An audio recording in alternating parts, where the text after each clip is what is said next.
దైవ మర్మములు సహోదరుడు భక్త సింగారి అనుభవములో దేవుడు ఆయనకు బయలుపరిచిన మర్మములను అనుదినము పంచుకొనుట. జూలై 30. వారి యావత్ బాధలో ఆయన బాధ నొందెను. ఆయన సన్నిధి దూత వారిని రక్షించెను. ప్రేమ చేతను తాళిమి చేతను వారిని విమోచించెను. పూర్వ దినములన్నిటను ఆయన వారిని ఎత్తుకొనుచు మోసికొనుచు వచ్చెను. యెషయా గ్రంథము 63వ అధ్యాయము 9వ వచనము. 37వ శిఖరము. వారి యావత్ బాధలో బాధ నొందెను. ఇది మరి యొక్క రక్షణ శిఖరము. మన బాధలు, కష్టములు, దుఃఖములు, శ్రమలు ఎట్టివైనను వాటన్నిటిలో మన ప్రభువు మనతో కూడా బాధ నొందును. విశ్వాసులముగా మనం ఆయనతో శ్రమపడిన ఎడల ఆయనతో కూడా ఏలుదుము.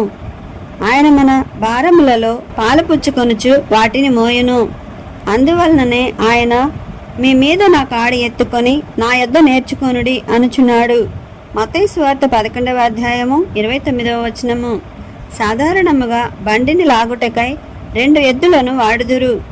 కుడివైపుననున్న ఎద్దు అధిక భారము భరించుచు కాడిని మోయును. అది చాలా అలసట పుట్టించు పని. పొలము దున్నునప్పుడు కూడా భారము భరించవలసిన ఎత్తును కుడివైపున ఉంచుదురు. అట్లే ప్రభువైన యేసుక్రీస్తు కూడా మన భారమునంతయు భరించును. అందుకొరకే ఆయనతో కలిసి కాడి మోయుటకై కాడికి కట్టబడి ఉన్నాము. మనము శ్రమపడినప్పుడెల్లా ప్రభువు శ్రమపడును.